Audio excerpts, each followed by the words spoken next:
Hola, ¿qué tal amigos? Gusto en saludarlos como cada jueves en este espacio de conversación de Nombre de Tiempos y Palabras. Y estoy al lado del maestro Mario Velázquez Jaén. ¿Qué tal? ¿Cómo estamos? Buenas tardes. ¿Cómo está, maestro? Pues aquí medio santanado. Hoy inicia verano. Así es, ¿cierto? No, mañana. ¿Mañana? Mañana, 21. Ah, Sí. pero pues bueno, ya para lo 21 es el... No, el verano empezó hace muy buen rato con estas Sí. temporadas de calor. Bueno, también. Es el solsticio. Solsticio. Solsticio Sí. de verano. Verano, así El es. día más largo del año. Y a partir de pasado mañana, los días van a empezar a ser más cortos. Más cortos y lluviosos. Y Hasta llegar a diciembre. ya ni se sabe qué va a pasar. Con el solsticio de... Invierno. No, el equinoccio, no, Solsticio de invierno. uno es solsticio y otro equinoccio. Estamos ahorita equinoccio. Equinoccio. Ya va luego el solsticio de invierno. Y el maestro Marcial Guerrero. Hola, buenas tardes. Maestro Marcial, ¿cómo está? Bien, pues aquí interesado en alguien del que todos hablábamos, pero ahora que nos metimos una vez más a leer un poquito sobre él, su tiempo y su circunstancia, verdaderamente interesante. Nada más un comentario, Arturo. Queríamos atender el asunto de don Felipe Ángeles, Sí. porque hace 8 días tenía por ahí alguna efeméride por celebrar su fallecimiento, pero lo vamos a dejar pendiente, no lo olvidamos. Es que justamente el día de mañana es el aniversario del fallecimiento de un personaje importantísimo en la historia decimonónica de México. De México. Prácticamente vive buena parte del siglo XIX en México, aunque sus últimos años los pasa en el extranjero expatriado.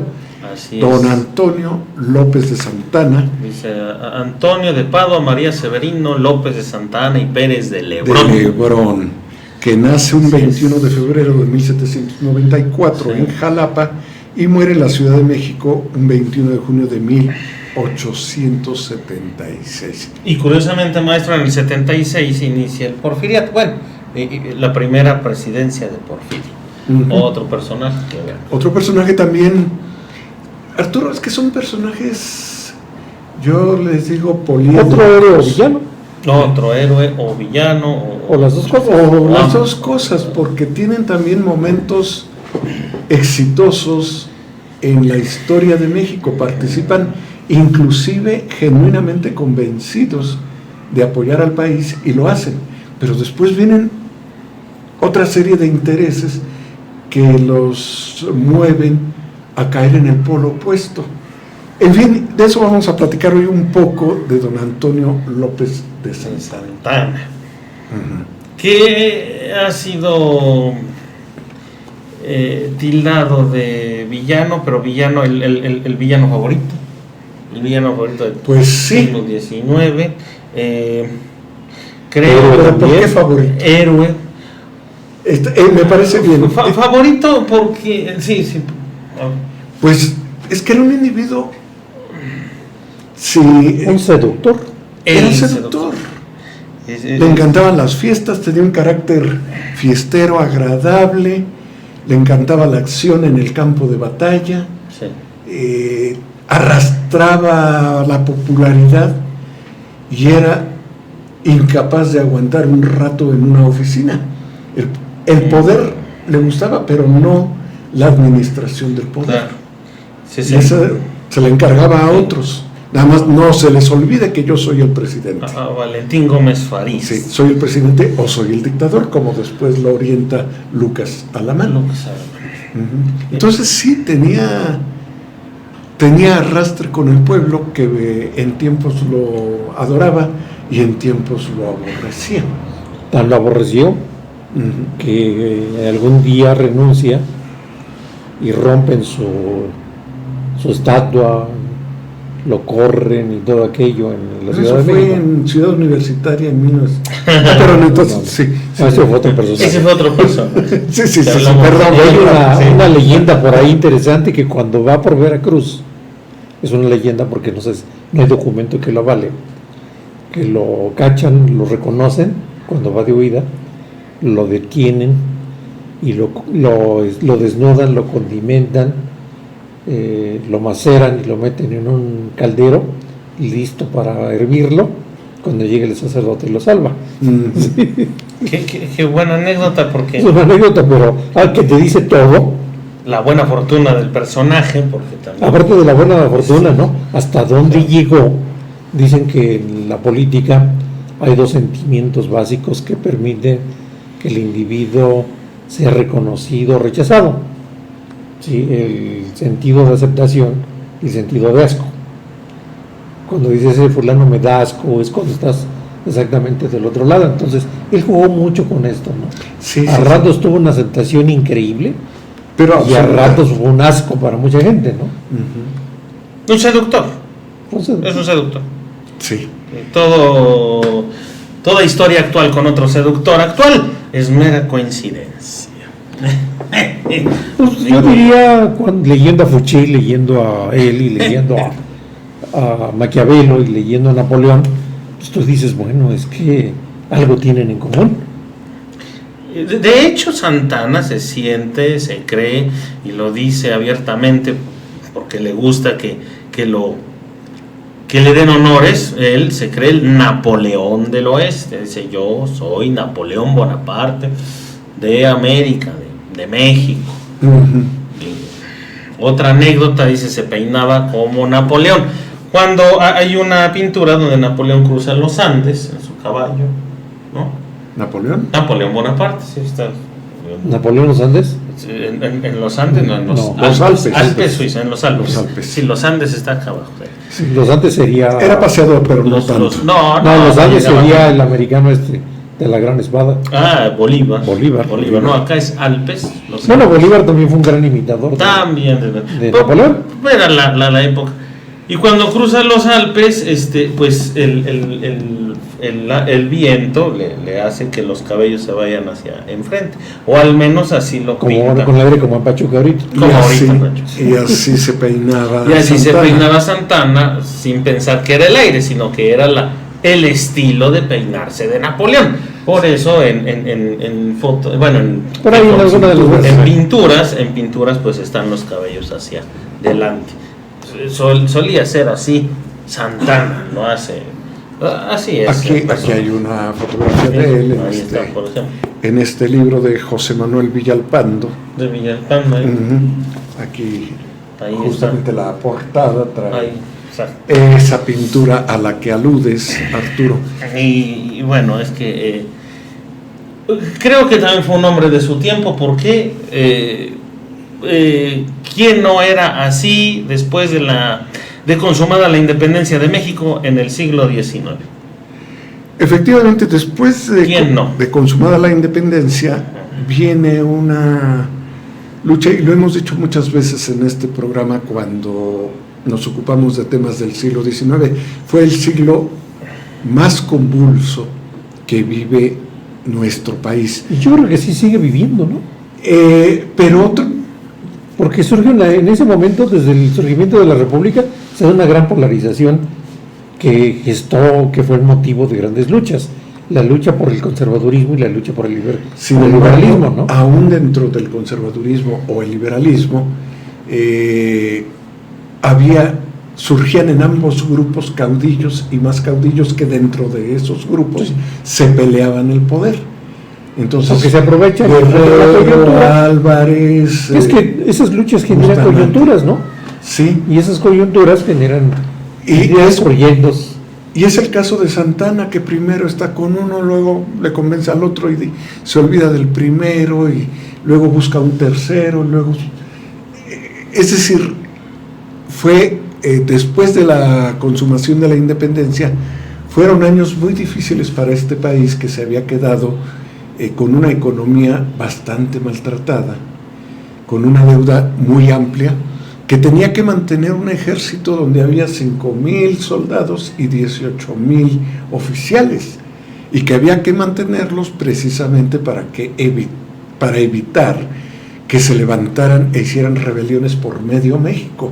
Ahora, se concentraba la población y el poder político y el escaso poder cultural y el escasísimo poder económico en las grandes ciudades que se distanciaban y entre ellas poca comunicación tenían. Estamos hablando desde luego de la Ciudad de México, de Jalapa, de Puebla, de Guadalajara, de Coahuila, bueno, de Saltillo más bien quiero decir, y se acababan las grandes ciudades en México, y ellas tenían, estos lugares distantes tenían pocas oportunidades de proyectar una economía en crecimiento, porque no estaba la circunstancia para eso. Entonces el temor, porque muchos de los soldados recogidos en leva, al poco entre el campesinado o entre los grupos indígenas, en la primera oportunidad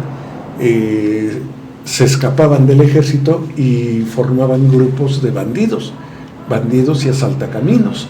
Entonces esto aislaba más todavía las grandes y pocas ciudades. Morelia era otra de esas ciudades, Guanajuato, Zacatecas, pero no podían desarrollarse, y lo más que lograban era desarrollar una economía básica. Se me escapa ahorita la clasificación del sector primario, de subsistencia de la región, y no más. No podían todo lo que era la explotación del campo y materias primas era la base de la economía.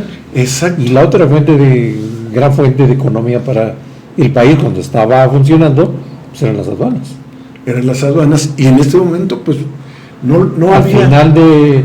Al final de la colonia y principios de la República, pues el puerto de Veracruz estaba tomado, el puerto de Acapulco estaba de repente tomado, de repente no.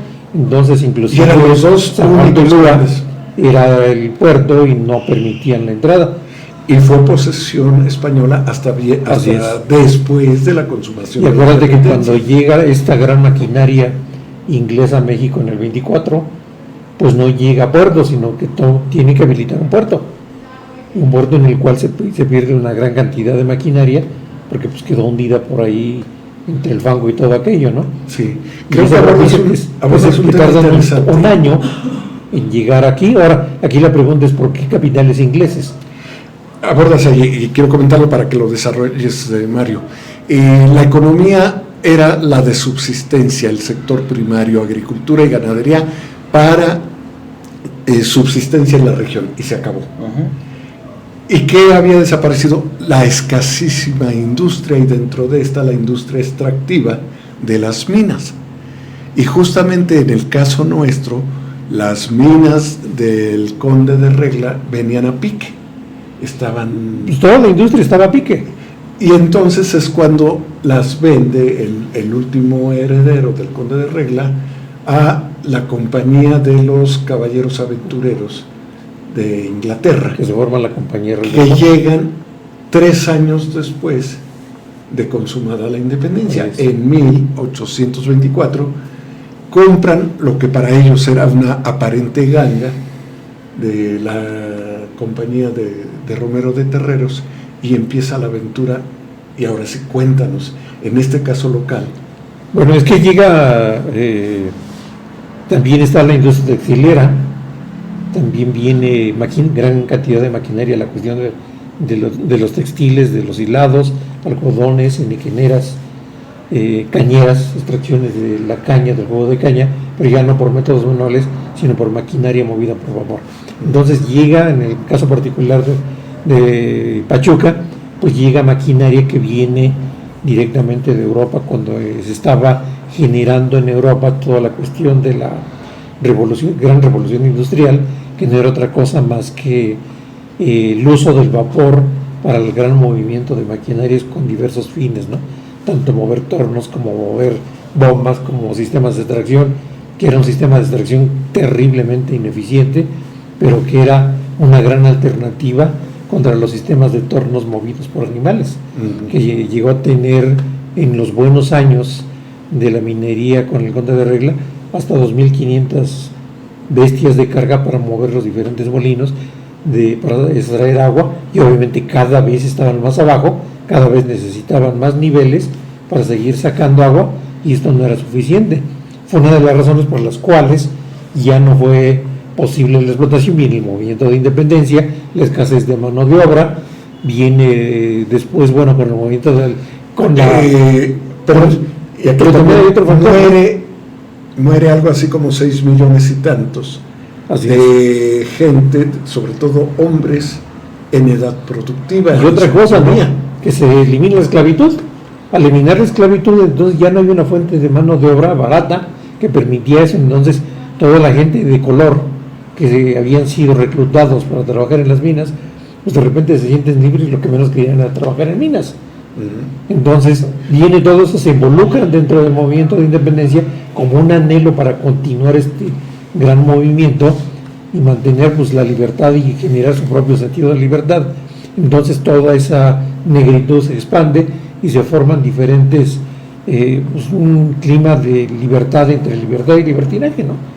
Entonces viene toda la cuestión del movimiento de independencia, el movimiento de independencia que dura ¿cuántos años? Dura 10 años. 11 años, 11 días. Entonces dura 11 años y en esos 11 años, pues imagínate todo lo que no pasó, ¿no?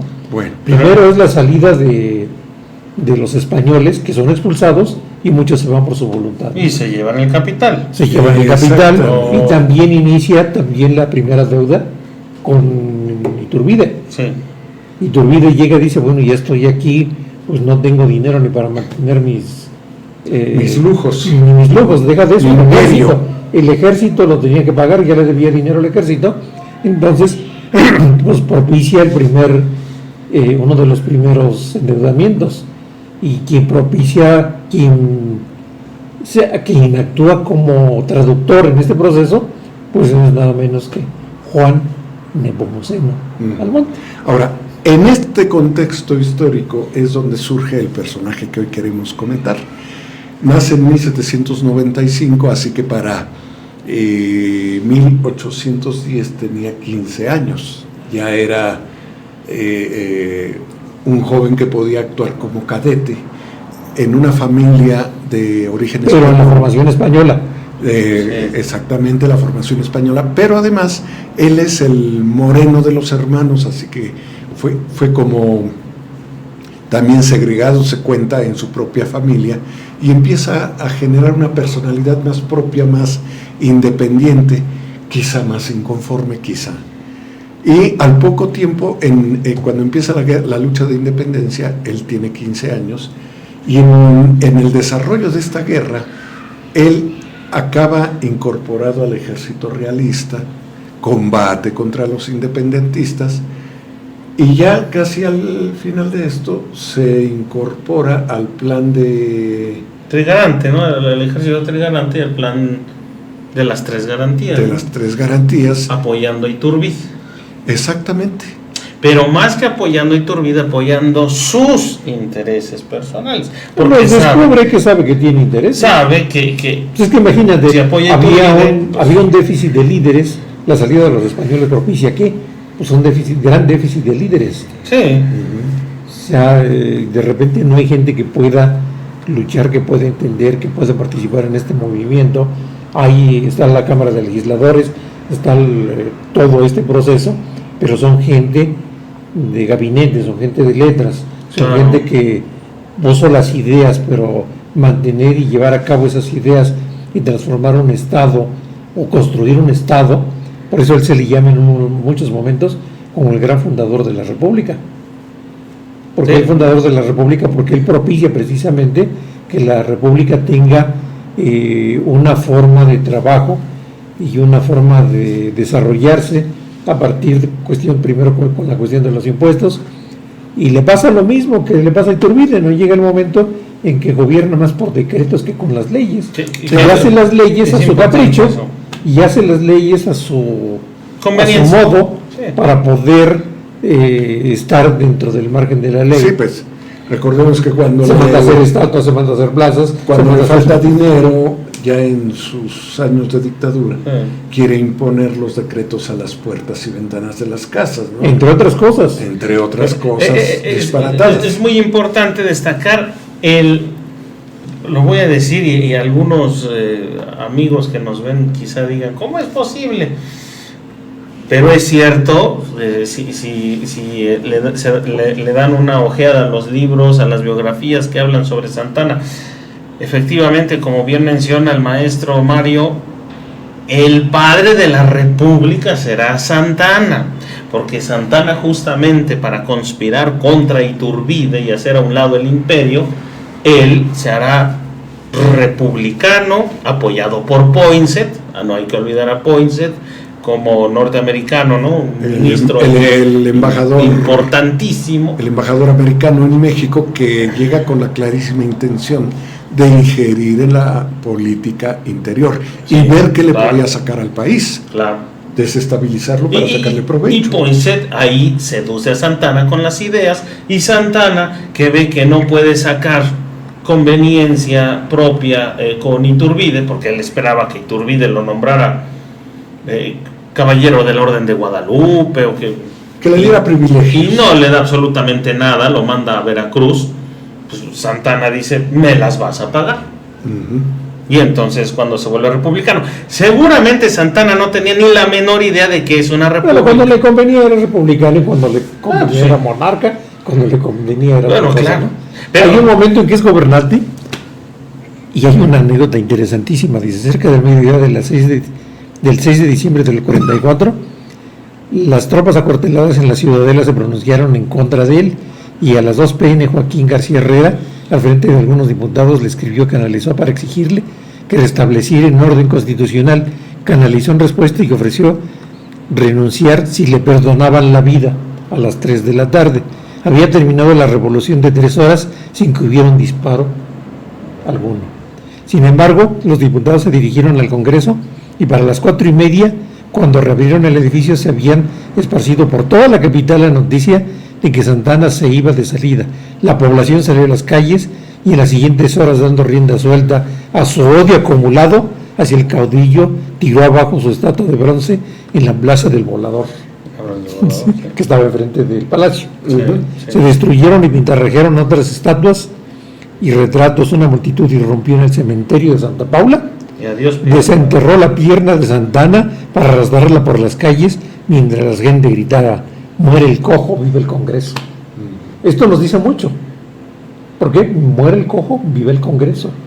¿Qué se restablece, es un golpe de Estado. Y que el pueblo sepa qué es el Congreso y qué es una república en esa época. Seguramente asusados por los que sabían. Era medio complicado. Y es cierto lo que menciona también el maestro, que Santa Anna iba a donde le convenía. Pero la pregunta es, ¿actualmente acaso no lo sabe? También actualmente. Estamos en el siglo XIX, por favor, principios del siglo XIX. México sigue una conducta. Estamos en el siglo XIX, no se te olvide. Y justamente en 1833, a la edad de 38 años, Santa Anna ha movido todas sus piezas de ajedrez con una habilidad extraordinaria, y empieza ya a participar en la lucha por la presidencia. Justamente 1833 es su primera aparición. Para quedarse 11 veces. Y además, bueno, de hecho, alguien dice, no es que haya sido elegido 11 veces, fue elegido 6 veces, pero durante 11 ocasiones... Y dio licencias muchas veces. Durante 11 ocasiones va y viene. Lo interesante aquí es que en su primera etapa presidencial hace mancuerna con un personaje sumamente interesante, terriblemente republicano, laico, Valentín Gómez Farías, de quien ya hemos hablado en este programa, y que además fue un individuo de ideas muy progresistas, liberal a ultranza, que incluso trasciende la época de Santa Anna, de esta primera presidencia, y luego se suma con Bustamante, con Benito Juárez finalmente, genera muchos enemigos hasta que lo acaban, lo asesinan. Pero Valentín Gómez Farías es el que, cuando Santa Anna le dice: yo me voy a descansar un rato, te encargo allí la presidencia, haz lo que quieras y lo que puedas. Y Valentín Gómez Farías hizo hizo y empezó a aportar medidas políticas de Estado, políticas de república, en los términos de un federalismo, algo que les... Y laicismo. Además, recordemos que un poco más adelante, ya con Juárez, están trabajando las leyes de desamortización de los bienes del clero, medidas siempre muy progresistas, muy que golpeaban mucho a sectores privilegiados que sentían el derecho unívoco de que la poca riqueza que producía el país les pertenecía solo a ellos.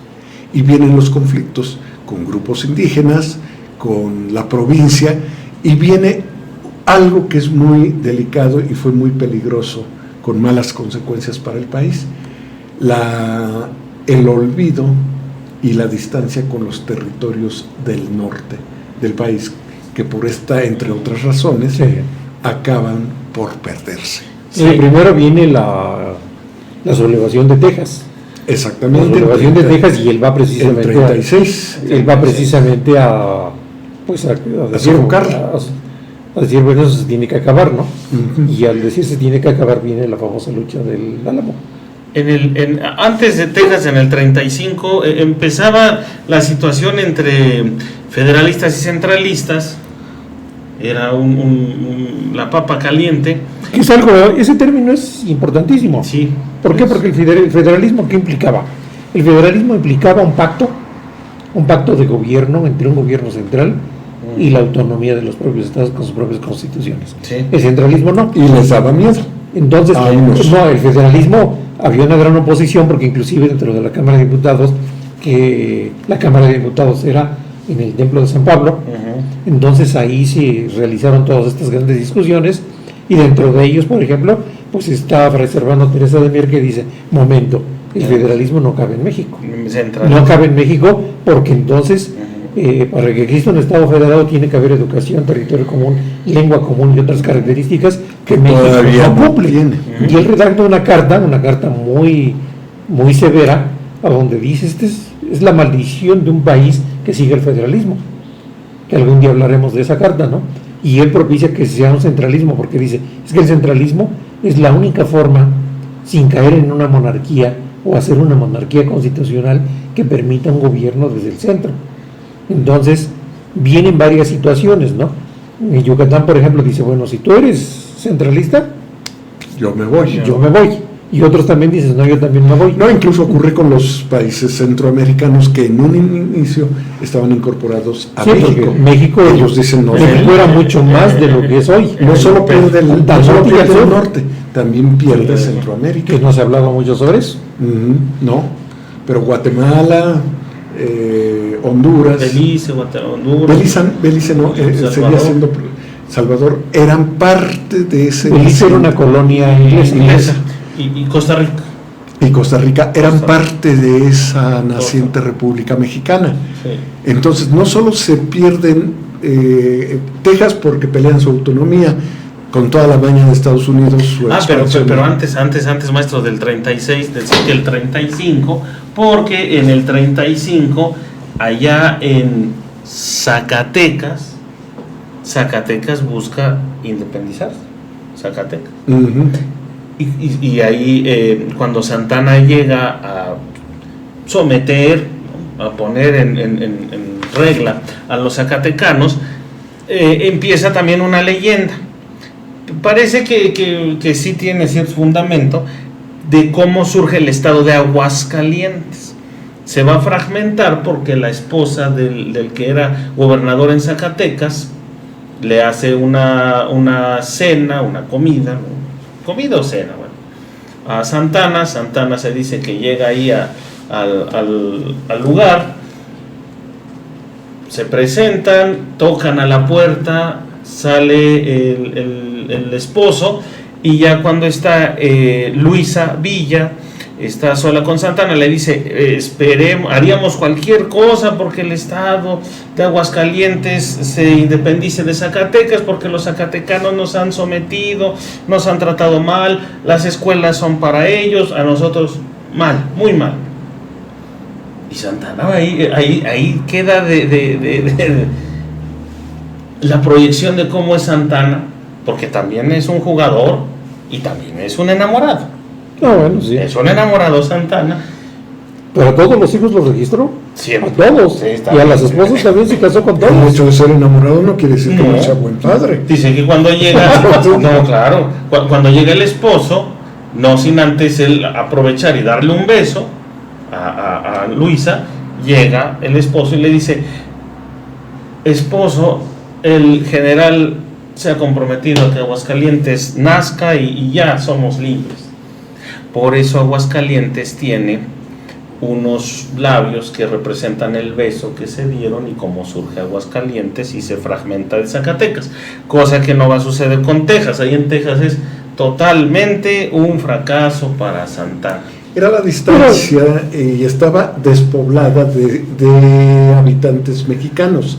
Sí. Los pocos que había se sentían abandonados y en riesgo, en peligro. Sí. En cambio, invitan a gente no originaria, inclusive ni siquiera hispanohablante, muchos... llega a Houston y empiezan luego a sembrar la distancia y con el tiempo exigen su autonomía. Primero, ser un estado independiente de Coahuila. Un estado independiente, porque eran Coahuila y Texas el mismo estado. Exigen primero independizarse. Sí. Y una vez independizados, independizarse como estado mexicano. Y una vez independientes, pero pertenecientes a la República Mexicana Federada, exigen su independencia como país fuera de México. Y es cuando Estados Unidos dice: sí, cómo no, hazlo y nosotros te recibimos acá. O sea, fue un plan alimentado con maña desde Estados Unidos. Bueno, también saliendo un poco del tema, también no acuérdate que hubo un desliz por ahí de algún político que dijo que Hidalgo, el estado de Hidalgo, podía independizarse de la República. Y vino un desconocimiento de los poderes. Lo hablamos otro día.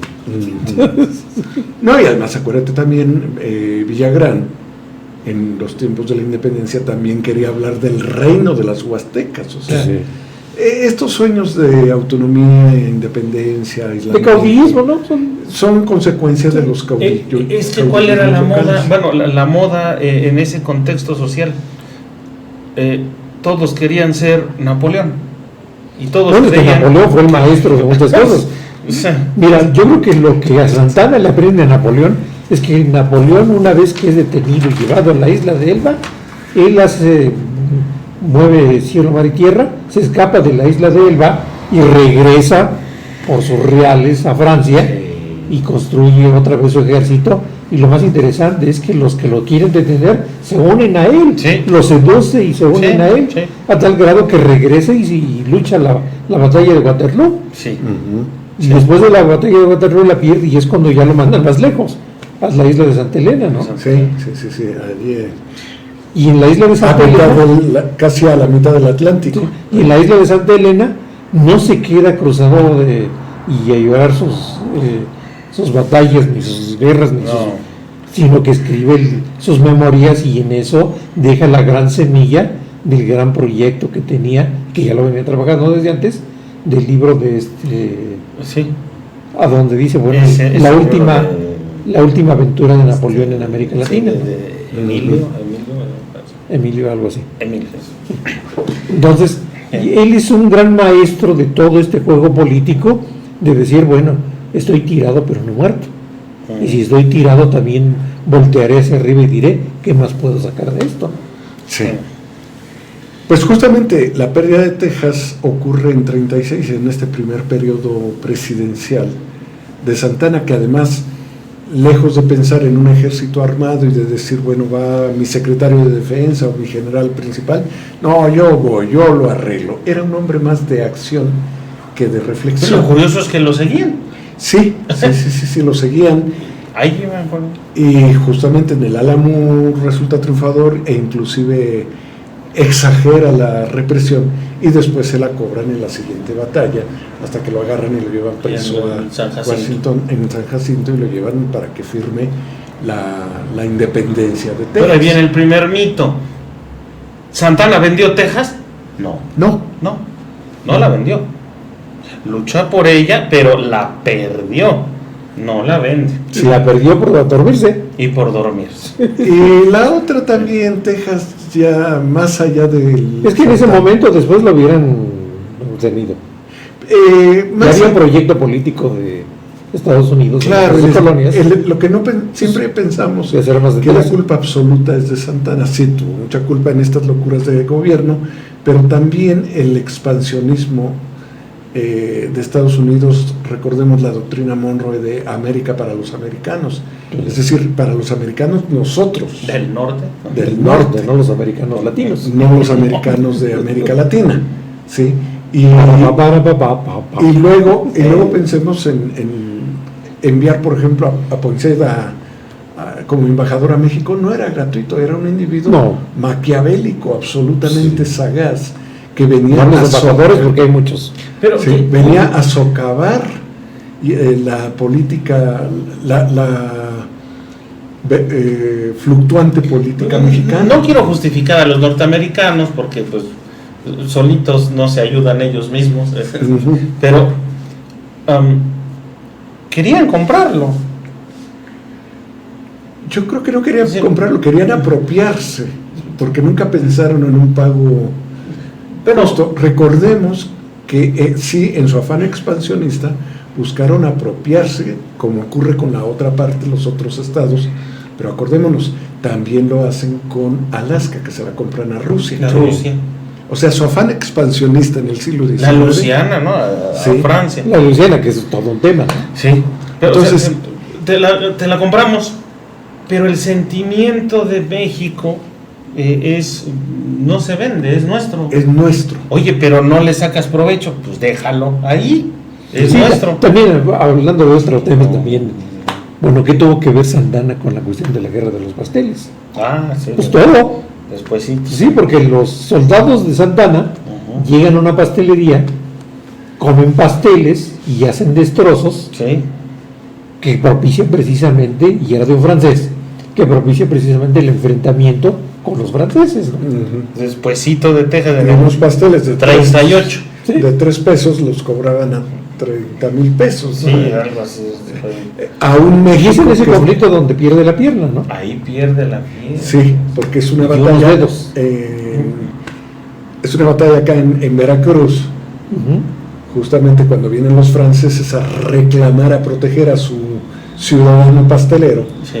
Que era el pretexto evidente. Ya traían un proyecto. Recordemos que Francia también tenía aspiraciones imperialistas, expansionistas, ¿no? Pero tenía, no solamente con América, sino que querían ponerle la piedra en el zapato a Estados Unidos cerca de la frontera de Estados Unidos, ¿no? Entonces está Inglaterra, está Francia, está España, poniéndose piedras uno y otro poniéndole piedras a Estados Unidos. Les está dando lo que está pasando ahorita con el famoso submarino nuclear en Cuba. Una cosa muy parecida. Es que les está dando miedo, temor, y no es infundado, que Estados Unidos, después decía Aranda, el conde de Aranda, ¿verdad? Después de ser un país pigmeo, ahora se está convirtiendo en un gran país. Y si se convierte en un gran país, nos va a devorar a nosotros, a Francia, Inglaterra. No, pues simplemente el orgullo inglés fue pisoteado. Sí, hay que ver que tienen por ejemplo, con Canadá hay un conflicto entre franceses y ingleses en territorio canadiense. ¿Sí? En Estados Unidos, bueno, también la cuestión del tabaco. ¿Contra quién fue la cuestión del tabaco? Fue contra Inglaterra, porque Inglaterra quería imponer impuestos. Entonces, al querer imponer impuestos, pues deciden iniciar el movimiento que se desencadena en la independencia de Estados Unidos un 4 de julio, ¿no? Sí. Que ya viene. Bueno, por cierto. Pues precisamente es en ese tiempo entonces cuando también interviene otra vez Santana. Yo encabezo el ejército mexicano, yo voy a correr a esta invasión francesa, y viene lo que dices, pierde la pierna, No sin antes montar su caballo blanco como Napoleón y irse con su espada. Que lo vieran lucir. Su uniforme, por supuesto, con todas sus condecoraciones. Pero tampoco gana la batalla con los franceses. No. Vamos a esperarnos un ratito, me voy a recuperar. Entonces va, se recupera de su pierna y todo aquello, manda a buscar su pierna y utiliza el viejo garlito de, si quieren ver mi herida, me tienen que pagar con su lealtad, me tienen que pagar con ser seguidores, porque yo soy el gran defensor de la patria, he dado mi sangre, he dado mi pierna. Exacto. Pero ahorita recuerdo también que participó cuando los españoles también querían, o sea, otro salto vamos a hacer, los españoles sí querían recuperar la Nueva España. Claro, sí. Ahí es donde él empieza su éxito y su reconocimiento, combatiendo a Barradas en Tamaulipas en el 29. Entonces ahí empieza su gran fama. El señor es tan ególatra que dice: soy aparte de Miguel Hidalgo, soy el padre de esta patria. No, y se va afuera, porque inclusive hay una aventura que se tira, ahora sí, como dicen, se echa el tiro de querer recuperar Cuba. Sí. Para que Cuba sea parte de México. Ahora, otra cuestión importante, sobre todo para redondear un poco más la figura de Santa Anna. Después de esto sigue en conflicto con Estados Unidos, maneja muy mal, él y en general el país todavía no estaba en condiciones de manejar una política de Estado perfectamente configurada respecto a las relaciones exteriores. Buscaba ser reconocido, pero no tenía la capacidad de enviar embajadores que consolidaran la figura de México en el extranjero, y viene el conflicto con Estados Unidos, se agrava otra vez, Estados Unidos está buscando provocar la lucha, la guerra, y es en 47-48 cuando viene nuevamente esta agresión de Estados Unidos a México, donde invaden México, llegan hasta la capital del país, el gobierno republicano tiene que emigrar a Querétaro, el gobierno republicano mexicano emigrar a Querétaro, y bueno, todo esto cuando ocurre aquella tradición de los niños héroes, la derrota de Churubusco con el general Anaya, originario de Huichapan. No Huichapan Hidalgo, Huichapan Estado de México, todavía no era Estado de Hidalgo, es el mismo Huichapan. Uno de los personajes más ilustres, él llegó a ser presidente por un tiempo de México. Cuando ya pasa esta etapa crítica, recupera su puesto en Correos en México y muere muy modestamente trabajando ahí en su puesto. O sea, una gente decorosa. Bueno, y viene todo este conflicto donde precisamente da como consecuencia entre 46 y 48 un largo conflicto en que lo doblegan para firmar el Tratado de Guadalupe Hidalgo, con el cual México se obliga, es decir, presionan a Santa Anna para que México se vea obligado a vender por 15 millones de pesos los estados de California, Arizona, Nuevo México, Nevada, Colorado y Utah. Son 2.400.000 kilómetros cuadrados. Hoy México tiene 1.900.000 y pico, es decir, casi 2 millones de kilómetros cuadrados. Más de la mitad de lo que 2.400.000 kilómetros cuadrados se pierden. Y en un tratado que yo añadiría lo que es la historia, las jugarretas de la historia, el Tratado Guadalupe Hidalgo, apellido del padre de la patria, y Guadalupe, la Virgen de Guadalupe.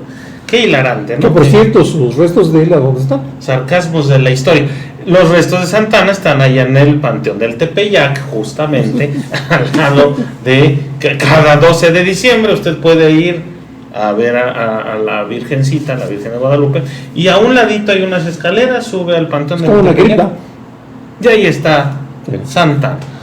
Ahora, bueno, yo creo que el gran pecado de Santa Anna fue haber sido más general que hombre de Estado, ¿no?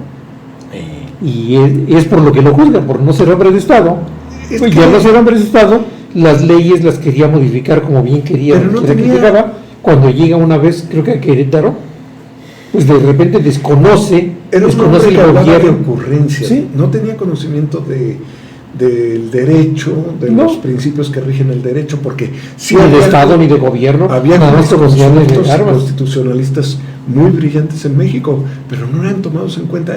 A él se le ocurría algo y establecía una disposición, una ley, un impuesto. Era un individuo sin una ideología definida. Yo creo que eso es lo interesante. Terriblemente ocurrido. También es interesante decir que lo sigan.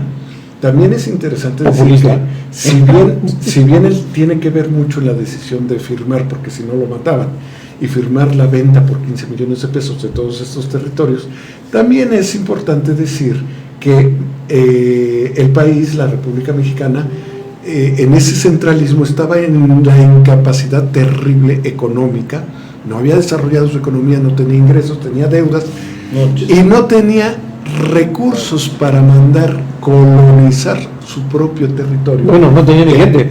En estos, exacto, sí. Recordemos que la independencia había muerto, hace rato ya daba yo la cifra, 6.600.000. Bueno, y eso es los productivos, ¿sí? Es decir, la 10ª parte de la población que tenía la vieja Nueva España y el nuevo país, pero no pudo colonizar, no supo colonizar sus tierras. Es que este problema se venía arrastrando desde la colonia. Hay que ver en la colonia lo que pasa.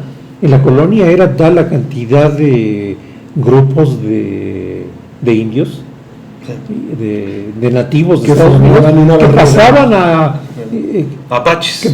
Los apaches llegaban a México. Sí. Entonces, acuérdate que Pedro Romero de Terreros aporta dinero a la corona para ir a luchar contra los apaches. Sí, porque constituían barreras humanas, sí, culturas indígenas que defendían con justa razón su territorio. Sus territorios nativos. Pero en la nueva república, lejos de incorporarlos... Eran aguerridos. Además, muy aguerridos. Lejos de incorporarlos, no había políticas para incorporar a estos grupos indígenas, e inclusive recordemos que por el contrario se buscó reducirlos a incorporarlos a un estilo de vida que no les correspondía, no se entendía, no había desarrollo antropológico que permitiera entenderlo. Claro. Entonces, si no se pueblan las regiones que acabamos de mencionar del norte del país, ¿qué ocurre? Que Estados Unidos dijo, esto es tierra de nadie. Pero es que, y con muchos trabajos llegó la evangelización de los franciscanos, con sí, que estuvo aquí en Hidalgo. No era aquí, no. Serra, el padre Sánchez. Junípero Serra. Con Junípero Serra, pues funda todo lo que son San Francisco, las misiones de San Francisco. Por cierto, hay una misión que se llama Santana. Pero no Santana. No Santana por él, sino Santana por la hermana de la Virgen María. Entonces, y también hay cosas muy curiosas en Real del Monte. Tiene dos calles que dices, ¿por qué están ahí? Una se llama Iturbide y otra se llama Santanita. Es que además, mira, ya que lo mencionas, Iturbide, Santana y Porfirio Díaz, como lo dices, no es héroe o villano, sino héroe y villano. Sí. Porque tuvieron cada uno de ellos sus momentos heroicos con la República. Y después la ambición y la voracidad hacen que brinquen la raya, se enladrillaron de la ética ciudadana, y entonces la voracidad los lleva a querer prolongarse en el poder y en la riqueza. En cuestión de Texas, haría un pequeño paréntesis. Actualmente, maestro Mario, maestro Marcial, ¿cuántas personas que conocemos, familiares, amigos, vecinos, realmente conocen Chihuahua o han ido a Sonora? Si actualmente con todos los medios no son muchas, hay dificultad para... Y viceversa, tampoco los de Sonora conocen Oaxaca o conocen Chiapas. Entonces, en el siglo XIX, que no había sistema de comunicación. No, imagínate cuántos meses te llevaba un viaje de aquí a Sonora. Bueno, nos quedan pocos minutos, pero para hablar de algo que también es muy significativo de Santana. 1853, la letra del himno. 1854, música del himno. Se convoca a escribir la letra del himno mexicano, y sí. al año siguiente, y lo hace González Bocanegra, él gana encerrado, según la leyenda, encerrado por su novia para que escriba la letra del himno. Por cierto, el español, Jaime Nuno. y el español. Y el catalán creo que era inclusive Jaime Nuno, al año siguiente compone la música del himno mexicano. Después Jaime Nuno sale del país, por ahí le quieren hacer un reconocimiento a su aportación, y van y lo encuentran en Nueva York, por allá lo traen, pero algo ocurre que él se siente tan incómodo que prefiere volverse a ir. Bueno, pero lo interesante, viene el himno nacional mexicano, y el día que se estrena la gente se queda 15 de septiembre. Y la gente se Y queda. empieza con el gran discurso, Su Alteza Serenísima. Sí, y varias estrofas del himno se referían a las glorias de virtudes Santana, en ese momento. que ya empezaba a decaer su gran popularidad. Al héroe inmortal de Zempoala. Exacto. Bueno, no Zempoala, No Zempoala, ya pusimos Zempoala, Veracruz, Zempoala, Veracruz. cerca de Chachalaca. Que por cierto, hay un dato interesante de Santana. Su madre tenía raíces gitanas. Entonces era un dato curioso. Entonces, Sí, se nota. Quizás la rebeldía que tenía provenía de ese origen. Ujú. Fíjate. Y el himno también aborda la figura de Iturbide, ¿no? De Iturbide, la gran bandera, ¿no? Sí. Que la primera que lo interpreta, todavía sin la música terminada, es una soprano francesa. Ujú. Vale. Ahora, lo interesante de esto es que ese himno fue rechazado precisamente por estas estrofas. Después, cuando es presidente don Benito Juárez, nunca permitió que se cantara en su presencia. Él prefería que se interpretara la marcha Zaragoza, compuesta en honor de don Ignacio Zaragoza por un tulancinguense, Aniceto Ortega, médico republicano que luchó música en Europa. y que luchó contra, y médico de carrera, de profesión, que luchó Todo un polímata. contra las fuerzas francesas en la invasión. Es hasta el siglo XX, ya en la historia del México contemporáneo, cuando se regula, no sé si es con Ávila Camacho, me parece. Sí, me parece que sí. Que se regulan las estrofas del himno nacional, se reducen mucho, se quitan todas estas apologías, estas estrofas Santanista. apologéticas santanistas, Sí. y se norma además el uso y la interpretación. Está prohibido interpretar esas estrofas, se conocen y están publicadas. Inclusive hay un reglamento. Hay un reglamento. Y lo tengo en el libro que te comenté de diplomática. Ujú. Ahí viene Ahora, el decreto. comento el hecho por lo siguiente: hace poco una actriz, queriendo hacer gala de su ignorancia, interpreta las estrofas prohibidas del himno mexicano, y se ha hecho merecedora de muchas críticas y posiblemente ¿No es una violación? de alguna sanción. Una sanción. No amonestación, una sanción pecuniaria Sí, una de sanción. alto costo. No, pues es un delito. Hay una norma para usar la bandera, para usar el escudo, para usar el himno e interpretar el himno nacional. Y esta está regulada por la Secretaría de Gobernación y está vigilada por el Ejército Nacional. Por ahí está el asunto, algún día hemos de averiguar. Pero bueno, quería, antes de que se nos acabara el tiempo, mencionar también eso, que el himno nacional mexicano surge. Y poco después de esto, pues ya en 1855 ya la popularidad de Santana está realmente acabada. Viene una sublevación, el plan de Ayutla contra él, y le dan las gracias y lo envían, sale expatriado, llega a Colombia, donde vive muchos años, porque además fue un individuo longevo. Y es juzgado también, es juzgado prácticamente por sedición. Sedición. ¿Sí? En el 55 él tenía 60 años, entonces un hombre jovencísimo, muy joven diría yo, ¿o no? Sí. Y se va a Colombia, se va a Colombia, después le permiten regresar para seguir viviendo y muere, pero muere a los 81 años, algo así. O sea, fue un individuo terriblemente longevo, pero estuvo fuera del 56. Que todavía le redacta una carta a Maximiliano ofreciéndole sus servicios, lo cual Maximiliano... Y también a Juárez. Y también a Juárez, a ver, en términos vulgares nadie lo pela. Pues nadie lo pela, lo toman de pero, quien viene. Pero vea, 20 años en el exilio, casi 20 años, y regresa un poco tiempo antes de su muerte. Pues ese es, en muy grandes rasgos, la casa de Santana, donde fallece, está ahí muy cerca en la calle Bolívar. En la calle de Bolívar. Y la última vez que pasé en la planta baja, vendían figuras religiosas y no sé, era es pasaje como todo lo que pasa. Solo hay una placa que aquí muere Antonio López de Santana.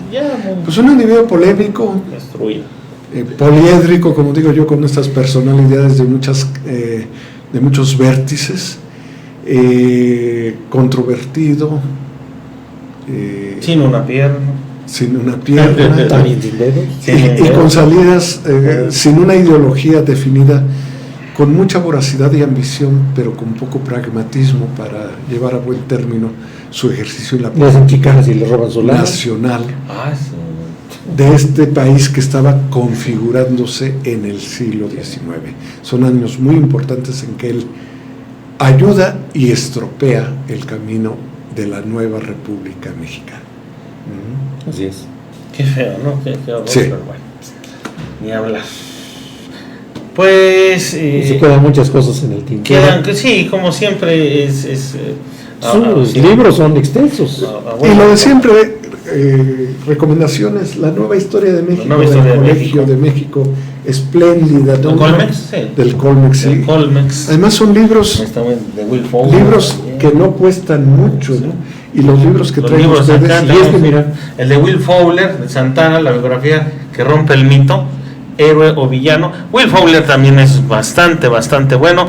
Este es de José Manuel Villalpando, Antonio López Santana. Uno nuevo, relativamente nuevo, que salió muy interesante. Cara o Cruz Santana es de la historiadora Natalia Arroyo y de Arno Burkholder.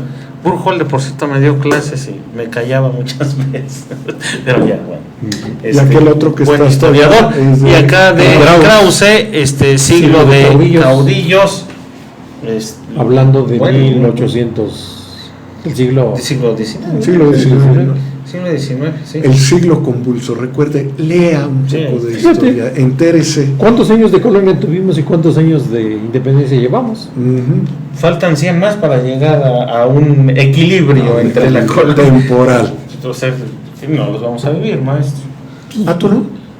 No, ya, está muy bien, maestro. Okay. Nos vemos aquí el otro jueves. Nos vemos el próximo jueves. Pues ya viene el 4 de julio, ¿verdad? Vamos a ver, vamos a preparar por allí. La Revolución Francesa también viene, 14. Sí, pero bueno, ya veremos, ya no vamos a decir a los enfants de la patria. Pero seguro, eso sí, 100% seguro que será un tema de interés para desconocer menos. Exactamente. Y generar el gusto por la lectura y la investigación. Ir, investigar, indagar, porque tampoco se quede solamente con lo que nosotros platicamos. También usted puede ir y buscar esta bibliografía y mucha otra más. Claro. Gracias, maestro Marcial. Gracias. Muchas gracias. Gracias, maestro Mario. Gracias por la invitación. Maestro, cada jueves, por supuesto. Y bueno, nosotros nos vemos el próximo jueves. Gracias. Pásenla bien. Abríguense.